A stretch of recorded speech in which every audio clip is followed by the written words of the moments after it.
Have you, as usual, start off with an opening statement on this Monday about the Charlotte game and just how your team is faring following the season opening win. Yeah, really no different from my thoughts after the game. Sometimes, you got to get away from it and the emotion of it and watch film. Sometimes, you can peg it pretty accurately.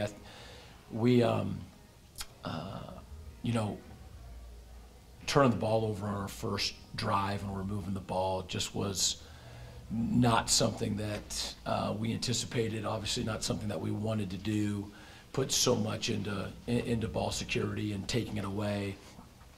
But then to come right back with Brody Hoying's interception for a touchdown was just phenomenal. We were losing the turnover ratio at halftime 2-1. And we had 4 offensive possessions in the first half, and 2 of them were scores and 2 of them were turnovers. And so just real bad taste, in my mouth from that. However, when the game's over, our defense holds them to 7 points, the lowest total or tie for the lowest total in an FBS game in lots of years, less than 300 yards of offense, forced 3 turnovers. In that fourth quarter when we weren't, garnering first downs offensively, our defense really didn't relax or let up at all. Had the one sudden change that they stopped, and so, really pleased with the job that they did. Then offensively, despite the turnovers, we were 7 of 8 on third down in the first half. But then, in the fourth quarter, just weren't able to keep the chains moving and the clock. So we had 10 penalties, which is just sloppy.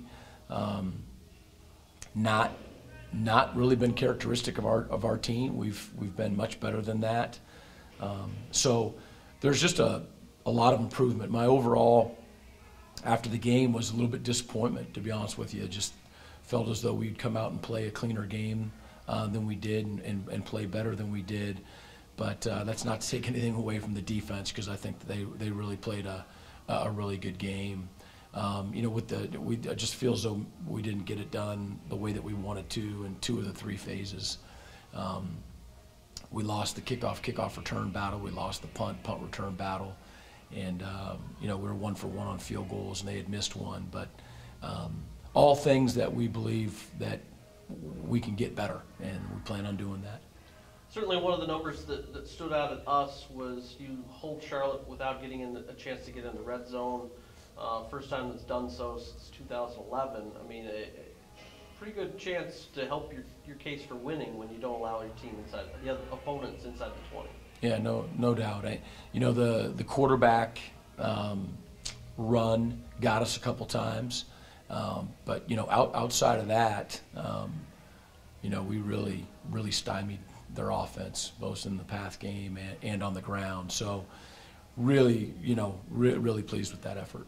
Offensively, Brogan hits 10 different wide receivers, spreads it out.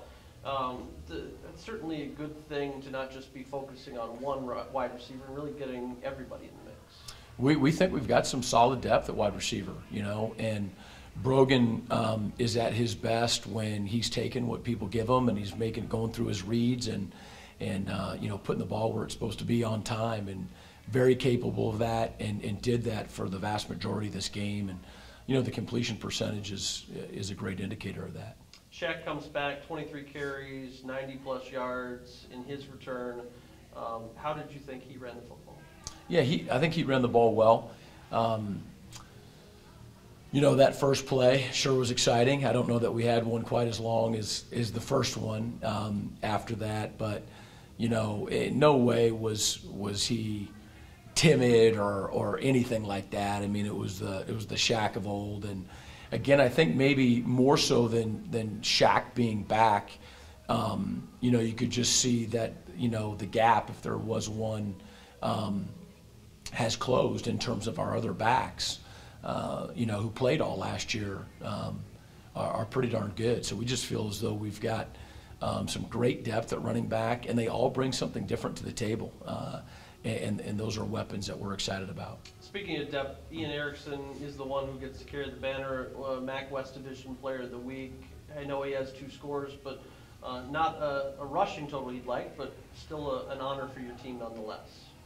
Well, I think he carried it 7 times, so for 2 of those to be touchdowns, that's a pretty good percentage. But yeah, I think, good things happen to people when you win football games, and we thought that a number of guys on defense played really well, and Brody's play we thought was sensational. But yeah, for Ian to carry it 7 times and score twice, both of those, again, really physical, hard, violent runs, and that's what he brings to the table.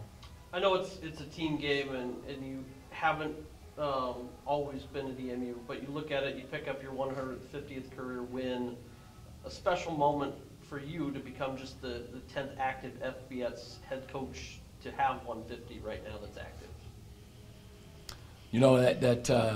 I saw the tweet or whatever after the game, and the neat thing about it is there's literally thousands of people involved in that, and so just some of the personal messages that I got from people from 1997 on, saying was glad to be a part of that and whatnot. That was pretty neat. Chance this week to go on the road against a Big Ten team that had a top 10 team come into their building a week ago. You traveled to Rutgers. What have you seen on the Scarlet Knights so far? Well, I saw the same game that the rest of the country saw on Friday night. I just didn't get to see it on Friday night, and wow.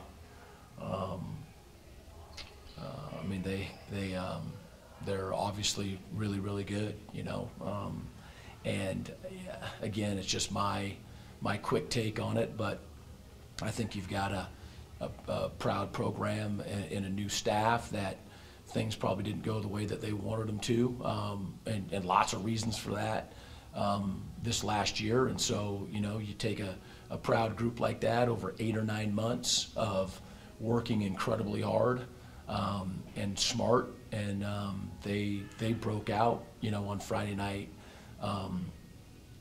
And it was frightening. How fast and physical that they were in all 3 phases. Definitely trying to put a stake in the ground and create an identity and improve a point. That was my take on it, and it was impressive. It really was. Stout run defense. They only give up 84 yards on the ground. Is that going to make preparations this week for the line to try to get that surge up front even better? We're going to prepare like we prepare. Every week the teams are going to have our undivided attention. This is going to be a very difficult challenge. They're very good, but of course we want to try to establish a running game and want to be balanced in the end, and that'll be our first priority defensively as well, is to try to slow down a very physical running game, and they did a great job of taking what they what Washington gave them in the past game, very accurate, and they had a great plan. I think they took Washington by surprise in some ways, and they've got a good football team. I know you guys didn't have any overlap when you were at Drake, but Chris Ash, of course, a product of Drake, played football there. You were, of course, the head coach. Have you had any interaction with Coach Ash before? I have. He's a great guy, and then we got to run into each other on the road recruiting and at camps this summer, and just very, very impressed by him. Bright, driven.